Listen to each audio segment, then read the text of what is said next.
ഇർഷാദിഖിനെയും കൂടി ഒരു experience share ചെയ്യാനായിട്ട് ഞാൻ ക്ഷണിക്കുന്നു. വലിയ സന്തോഷം.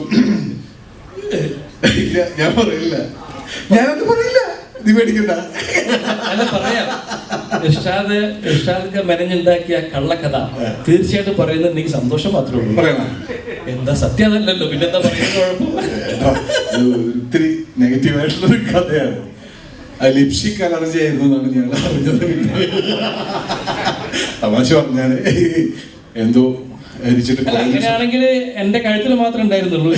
ദേഹം ഉണ്ടാവേണ്ടതായിരുന്നു ശരിക്കും പറഞ്ഞത്.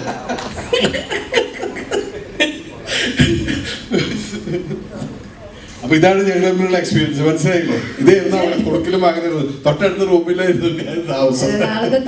എന്തായാലും വരും സുധീഷിനെ കുറിച്ച് ഇർഷാദ് പറയുന്നത് കേട്ടാ ഞെട്ടും. എന്നെ കൂടെ എന്തിനാണോ പറയിപ്പിച്ച് ഞാൻ പറയാതെ വന്നതല്ലേ. എന്തായാലും ഒരുപാട് സന്തോഷം അല്ലേ? തീർച്ചയായിട്ടും. അനീഷ്, ഞാൻ ചാൻസ് ചോദിച്ചു നടക്കുന്ന കാലത്ത് എനിക്ക് പരിചയമുള്ള, അന്ന് അസിസ്റ്റന്റ് ഡയറക്ടറായിരുന്നു, ജോഷ് സാറിൻ്റെ കൂടെ ഒക്കെ ഉള്ള, നമ്മൾ ലൊക്കേഷനൊക്കെ പോകുമ്പോൾ കാണുന്ന ഒരു സുഹൃത്തായിരുന്നു. കാലങ്ങളായിട്ട് നല്ല അടുപ്പമുണ്ട്. ഒരുപാട് സിനിമകൾ ചെയ്യുമ്പോഴും നമുക്ക് ഒരുമിച്ച് സഹകരിക്കാനുള്ള അവസരം ഉണ്ടായിട്ടുണ്ടായിട്ടില്ല. നമ്മൾ സിനിമ കാണുകയും കൃത്യമായിട്ട് അഭിപ്രായം പറയുകയും വിയോജിപ്പുകൾ രേഖപ്പെടുത്തുകയും സന്തോഷം അറിയിക്കുകയൊക്കെ ചെയ്യുന്നതാണ്. അപ്പം ഇങ്ങനൊരു പടം വന്നപ്പോൾ അനീഷ് നിങ്ങൾക്ക്, അപ്പോൾ ഇത് മുന്നേ എന്തുകൊണ്ട് വിളിച്ചില്ല എന്നുള്ളത് എന്നെ സംബന്ധിച്ചിടത്തോളം, കാരണം എനിക്ക് പറ്റിയൊരു സാധനം വന്നിട്ടുണ്ടാവില്ല എന്ന് എനിക്കറിയാം. അപ്പോൾ എനിക്ക് ഇതിലൊരു ക്യാരക്ടർ വന്നപ്പോൾ, ഒന്നല്ല 2 ക്യാരക്ടറുകൾ എന്നോട് പറഞ്ഞു ഏത് പണിയെടുത്തോ എന്നൊക്കെ പറഞ്ഞിട്ടില്ല. അങ്ങനെ ഒരുപാട് സന്തോഷം ഉണ്ടായി. എന്തായാലും അതിൻ്റെ ഭാഗമാകാൻ കഴിഞ്ഞു. ദീനുവിനെ പറ്റി പറഞ്ഞ പോലെ ചായയൊക്കെ വിളപ്പി തന്നായിരുന്നു അദ്ദേഹം ലൊക്കേഷനിൽ. വീട്ടിൽ നിന്ന് കടി ഉണ്ടാക്കിക്കൊണ്ടിരും വൈഫ്, ഇവൻ ചായ വിളപ്പും. ഞങ്ങളവിടെ അല്ലേ, നമ്മളെന്തായിരുന്നു പഴംപൊരി ചോദിച്ചതൊക്കെ കേട്ടു എന്നൊക്കെ കഥയൊക്കെ ഉണ്ടായിരുന്നു.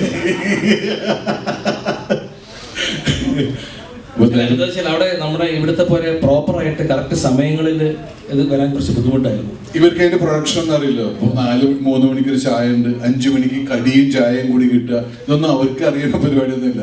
അപ്പൊ ഇവരെപ്പോഴെങ്കിലും ഇപ്പൊ നമ്മുടെ യൂണിറ്റിലെ ആളുകളൊക്കെ ഒരുപാട് നേരം വർക്ക് ചെയ്തിട്ടൊക്കെ 4 മണി 4:30 ആകുമ്പോഴത്തേനും ഒന്നും സ്നാക്സും ചായ ഒന്നും വന്നില്ലല്ലോ എന്നൊക്കെ.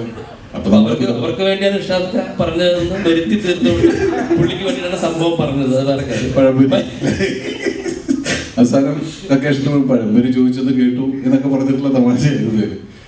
എന്തായാലും ഒരു വല്ലാത്തൊരു എക്സ്പീരിയൻസ് ആയിരുന്നു. മരുഭൂമിയിലുള്ള ഒരു പീഡനം ഞങ്ങള് കുറച്ചായി അനുഭവിച്ചിട്ടുള്ള, ഇവരകത്ത് കയറിയിട്ട് ഒരുപാട് അനുഭവിച്ചു. തീർച്ചയായിട്ടും ഇതൊരു തമാശ മാത്രമല്ല കേട്ടോ, സീരിയസ് ആയിട്ട് പറയാം. കാരണം നമ്മൾ എളുപ്പത്തിൽ പോയി ഷൂട്ട് ചെയ്ത് വന്നൊരു സിനിമയല്ല അത്. അത്രയും കഷ്ടപ്പെട്ടവരാണ്. കാരണം നമ്മൾ ഈ സിനിമയിൽ കുറച്ച് ട്രെയിലർ ഷോട്ട്സ് കണ്ടു, പക്ഷെ അതിനേക്കാൾ ഉപരിയായിട്ട് സിനിമയിൽ നിന്ന് ഒരുപാട് അനുഭവിച്ച ബുദ്ധിമുട്ടുകൾ നേരിട്ട് തീർച്ചയായിട്ടും സിനിമയിൽ കാണാൻ സാധിക്കും. അത്രത്തോളം പെർഫെക്റ്റ് ആയിട്ട് അനുഭവിച്ചതാണ്, അതാ പറയാൻ കാര്യം. കാരണം വളരെ സൗകര്യത്തോട് പോയിട്ട് എന്താ പറയുക, നമ്മൾ കാരവനിൽ പോയി ഇരിക്കുക, സൗകര്യമുള്ള സമയത്ത് പോയിട്ട് വന്ന് അഭിനയിക്കുക, ആ രീതിയിലായിരുന്നില്ല. മൊത്തത്തിൽ ആ ഒരു ഡ്രൈനെസ്സും ഒക്കെ തന്നെ അനുഭവിച്ചുകൊണ്ട് തന്നെ അഭിനയിച്ചതാണ്. ഞാനല്ല കൂടുതലായിട്ടും, ഇതിൽ കൂടുതലും സർജാനോ ഖാലിദും നമ്മുടെ നായികയും അനീഷും വിഷ്ണു അവരൊക്കെയാണ് കൂടുതലായിട്ടും അത് അനുഭവിച്ചത്. അത് തീർച്ചയായും ഞാനിപ്പോ ഇവിടെ വന്നപ്പോ ദിനേശേട്ടനെ കണ്ടു, PR ദിനേശേട്ടൻ സിനിമ കണ്ടിട്ടുണ്ട്. പുള്ളി പറയാം, ആ മരുഭൂമിയിൽ അനുഭവിച്ചത് കണ്ടാൽ തന്നെ ഈ സിനിമ എല്ലാവരും കാണണം തോന്നും, അത്രമേൽ അവര് എഫർട്ട് എടുത്തിട്ടുണ്ട് ആ സാധനത്തില് എന്ന് പറയുന്നത്. അപ്പൊ എന്തായാലും ഈ സിനിമ 5-ാം തീയതി റിലീസ് ആവുകയാണ്. നിങ്ങളെല്ലാവരും നല്ല രീതിയിൽ സപ്പോർട്ട് ചെയ്ത് തിയേറ്ററിൽ ആള് കയറാനൊക്കെ വലിയൊരു ടാസ്കുള്ള സമയമാണ് ഇപ്പോൾ ഉള്ളത്. പാൻ ഇന്ത്യ സിനിമകൾ മാത്രം വരുന്ന വിജയ്, ഇത് പാൻ ഇന്ത്യ സിനിമയാണ്, ഇത് പാൻ വേൾഡ് സിനിമയാണ്. ക്രിസ്മസിന് തന്നെ അല്ലേ, വിജയ് ഇപ്പൊ എന്നോട് പറയായിരുന്നു ക്രിസ്മസിന് ഒരു മലയാള പടം വന്നത് എത്ര വർഷങ്ങൾക്ക് ശേഷമുള്ളതാണെന്ന് പറയുമ്പോൾ എല്ലാവരും. അപ്പൊ തിയേറ്ററിലേക്ക് തന്നെ ആളുകൾ വരണം. അപ്പൊ അതിനുള്ള സാധ്യതയുള്ളൊരു സാധനം ഈ സിനിമ പറയുന്നുണ്ട്.